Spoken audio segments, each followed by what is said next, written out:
Taba. Saya dari program studi Teknik Informatika. Di sini saya akan mempresentasikan hasil makalah saya yang berjudul Kecerdasan Buatan. Kecerdasan buatan atau biasa dikenal dengan Artificial Intelligence atau AL didefinisikan sebagai kecerdasan entitas ilmiah. Sistem seperti ini umumnya dianggap komputer. Kecerdasan diciptakan dan dimasukkan ke dalam suatu mesin komputer agar dapat melakukan pekerjaan seperti yang dapat dilakukan oleh manusia.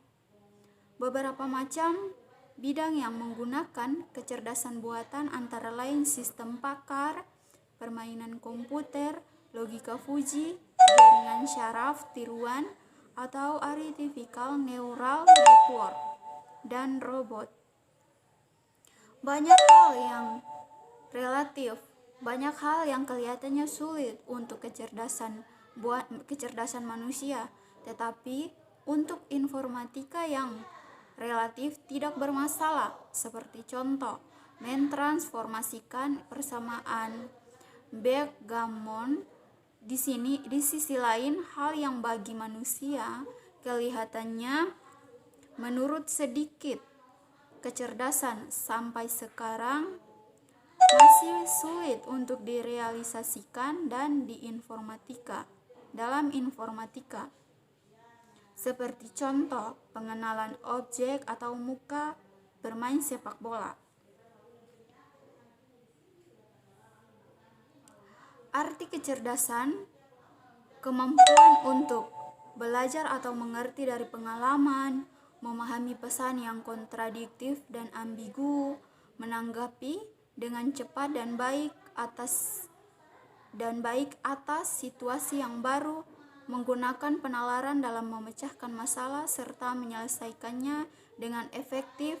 Winston dan Pendergast 1994.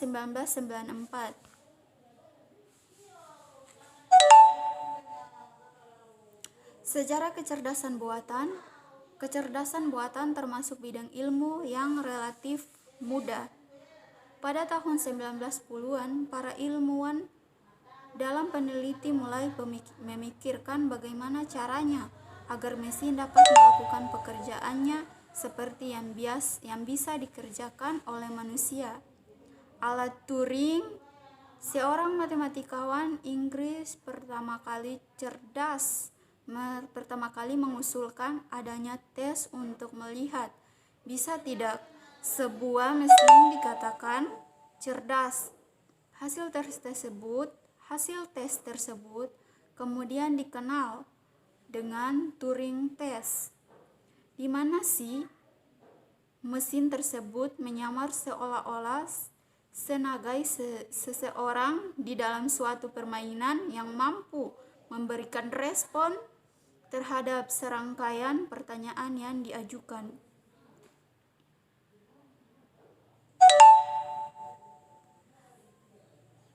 Lanjut, sejarah kecerdasan buatan.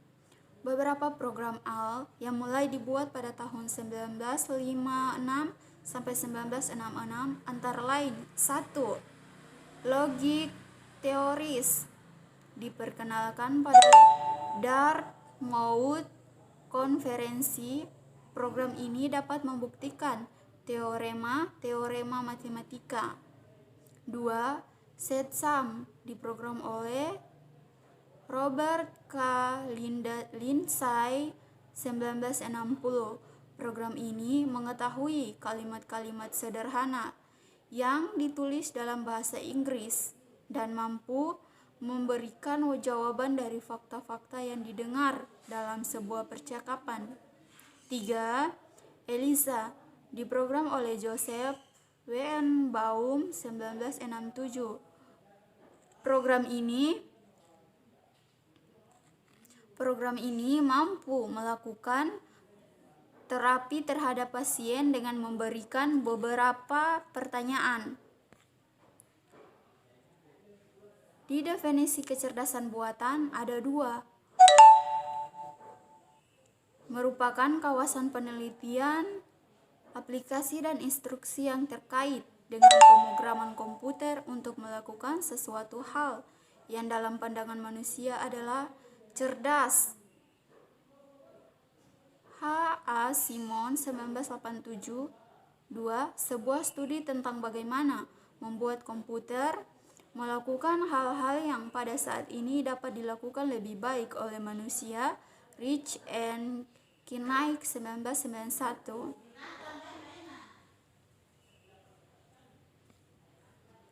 Sudut pandang kecerdasan buatan. Pengertian kecerdasan buatan dapat dipandang dari berbagai sudut pandang, antara lain: 1. Sudut pandang kecerdasan. Kecerdasan buatan mampu membuat mesin menjadi cerdas, berbuat seperti yang dilakukan manusia. 2. Sudut pandang penelitian. Kecerdasan buatan adalah studi bagaimana membuat komputer dapat melakukan sesuatu sebaik yang dilakukan manusia. 3. Sudut pandang bisnis. Sudut pandang bisnis, kecerdasan buatan adalah kumpulan peralatan yang sangat powerful dan metodologis dalam menyelesaikan masalah bisnis. 4. Sudut pandang pemrogram. Kecerdasan buatan meliputi studi tentang pemrograman simbolik, problem solving, dan pencarian atau searching. 2 bagian utama kecerdasan buatan. 1. Basis pengetahuan, knowledge base. 2. Motor inferensi atau inferensi engine. 1. Basis pengetahuan berisi fakta-fakta, teori, pemikiran, dan hubungan komponen satu dengan yang lainnya. 2. Motor inferensi, kemampuan menarik kesimpulan yang berdasar pengalaman berkaitan dengan representasi dan duplikasi proses tersebut melalui mesin, misalnya komputer dan robot. Antara beberapa konsep yang harus dipahami dalam kecerdasan buatan, diantaranya: 1. Turing test, metode pengujian kecerdasan atau Alan Turing. Proses uji ini melibatkan seorang penanya atau manusia dan 2 objek yang ditanyai. Pemrosesan simbolik. Komputer semula didesain untuk memproses bilangan atau angka-angka, pemrosesan numerik. Sementara manusia dalam berpikir dan menyelesaikan masalah lebih bersifat simbolik, tidak didasarkan kepada sejumlah rumus atau melakukan komputasi. Sifat penting dari AL adalah bahasa AL merupakan bagian dari ilmu komputer yang melakukan proses secara simbolik dan non-algoritmik dalam penyelesaian masalah.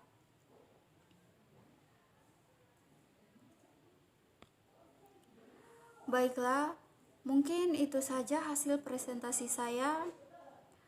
Wabillahi taufiq wal hidayah. Wassalamualaikum warahmatullahi wabarakatuh.